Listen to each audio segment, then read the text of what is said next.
अस्सलामुअलैकुम। Pakistani mom lifestyle में सबको वेलकम है। तो कैसे हैं आप सब? उम्मीद है सब ठीक ठाक होंगे। अल्लाह ताला आपको अपने अमान में रखे। अल्लाहुम्मा सल्ली अला सय्यदिना मुहम्मदिन नबिय्यिल उम्मी व अला आलिहि व अस्हाबिहि व बारिक वसल्लिम अलैहि। स्टार्ट करते हैं जी व्लॉग।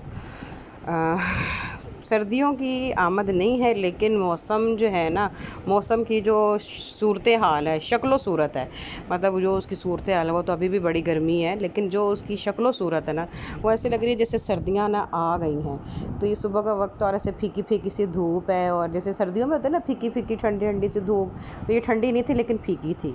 और मैं ज़रा टेरेस का नज़ारा ले रही थी। मैंने कहा ज़रा किचन में चूल्हे के आगे खड़े रहने से पहले थोड़ा सा बंदा ना हवा शवा खाए। और ये देखिए हमारे घर के बिल्कुल बैक साइड पे ना एयरपोर्ट है, तो यहाँ से हर वक्त जो है ना लैंडिंग्स और क्या कहते हैं टेक ऑफ्स होते रहते हैं थोड़ी थोड़ी देर में, और बड़ी आवाज़ आती है। और ये नाश्ता मैं कर रही थी, मेरे पास निहारी मैंने कुछ दिन पहले बनाई थी तो फ्रीज़ कर दी हुई थी, कुछ खाई और कुछ फ्रीज़ हो गई, तो फिर मैंने कहा चलो आज ना निहारी का नाश्ता करते हैं। तो निहारी के साथ ना मुझे ये क्या कहते हैं खमीरी रोटी बहुत वधिया लगती, बहुत मज़ेदार लगती है, विच नाल लीमू शीमू पाओ और साथ में फिर इसको एंजॉय करो।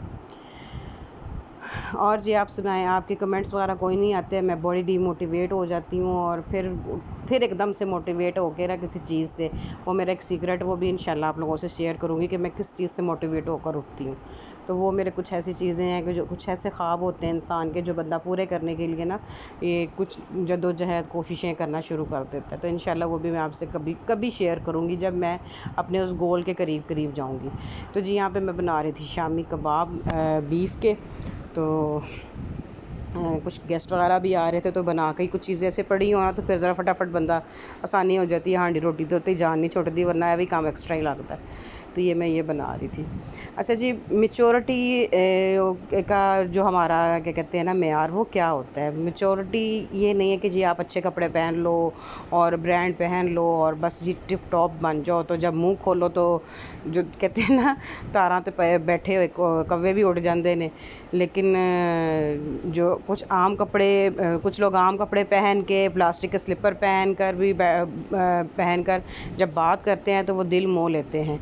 तो लिबास लाजिम है कि अच्छा दिखने के लिए, लेकिन वो अच्छे इंसान की पहचान नहीं है। अच्छे इंसान की जो पहचान है ना, वो यही है कि आपका बात करने का तरीका क्या है।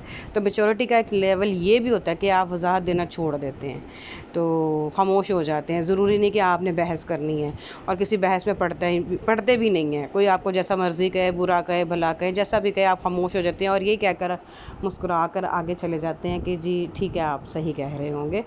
तो इसका मतलब ये नहीं है कि आप वाकई बुरे हो गए हो, नहीं। फ़र्क सिर्फ ये है कि आपके लिए वो बात किसी अहमियत की हामिल ही नहीं है।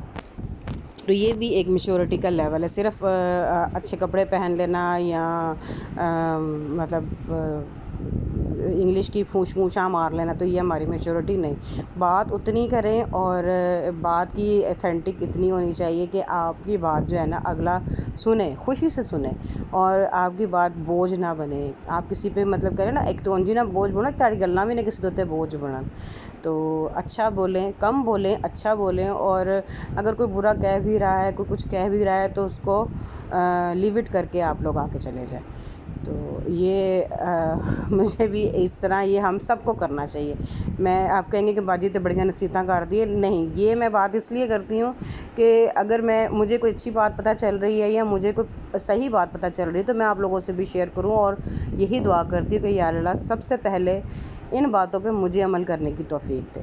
तो यहाँ जी मेरे कबाब शबाब रेडी हो गए थे, और ये आई थी पालक, और सर्दियाँ क्योंकि आ रही हैं तो अब पालक भी आना शुरू हो गई, और पालक कितनी फ़्रेश थी ना, ये देखें ज़रा, इतनी ज़बरदस्त फ़्रेश पालक थी कि एक भी पत्ता इसमें ख़राब नहीं था, और बड़े छोटे छोटे से उसके पत्ते थे, और कच्ची कच्ची पालक थी मज़ेदार सी।